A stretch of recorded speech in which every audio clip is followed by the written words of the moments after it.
Hi friends, this is Mrs. C and welcome to my reading circle. Today we're going to read Miss Nelson is Missing by Harry Allard and James Marshall. Are you ready?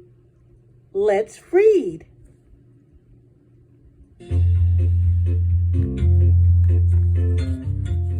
The kids in room 207 were misbehaving again. Spitballs stuck to the ceiling. Paper planes whizzed through the air. They were the worst behaved class in the whole school. "Now settle down," said Miss Nelson in a sweet voice. But the class would not settle down. They whispered and giggled. They squirmed and made faces. They were even rude during story hour, and they always refused to do their lessons. "Something will have to be done," said Miss Nelson. The next morning, Miss Nelson did not come to school. "Wow!" yelled the kids. "Now we can really act up." They began to make more spitballs and paper planes. "Today, let's be just terrible," they said. "Not so fast," hissed an unpleasant voice. A woman in an ugly black dress stood before them. "I am your new teacher, Miss Viola Swamp," and she rapped the desk with her ruler. "Where is Miss Nelson?" asked the kids. "Never mind that," snapped Miss Swamp. "Open those arithmetic books." Miss Nelson's kids did as they were told. They could see that Miss Swamp was a real witch. She meant business. Right away, she put them to work, and she loaded them down with homework. "We'll have no story hour today," said Miss Swamp. "Keep your mouth shut," said Miss Swamp.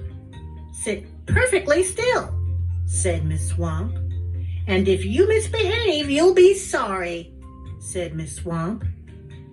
The kids in room 207 had never worked so hard. Days went by, and there was no sign of Miss Nelson. The kids missed Miss Nelson. "Maybe we should try to find her," they said. Some of them went to the police. Detective McSmog was assigned to the case. He listened to their story. He scratched his chin. He said. I think Miss Nelson is missing." Detective McSmog would not be much help. Other kids went to Miss Nelson's house. The shades were tightly drawn, and no one answered the door. In fact, the only person they did see was the wicked Miss Viola Swamp coming up the street. "If she sees us, she'll give us more homework." They got away just in time. "Maybe something terrible happened to Miss Nelson. Maybe she was gobbled up by a shark," said one of the kids. But that didn't seem likely. "Maybe Miss Nelson went to Mars," said another kid.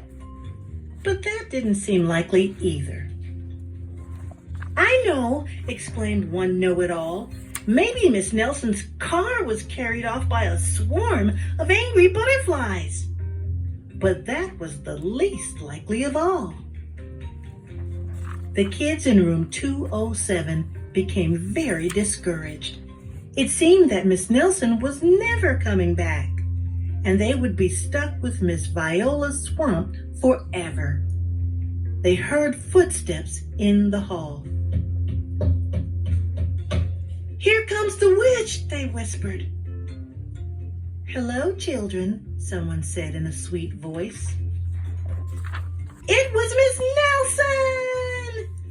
"Did you miss me?" she asked. "We certainly did," cried all the kids. "Where were you?"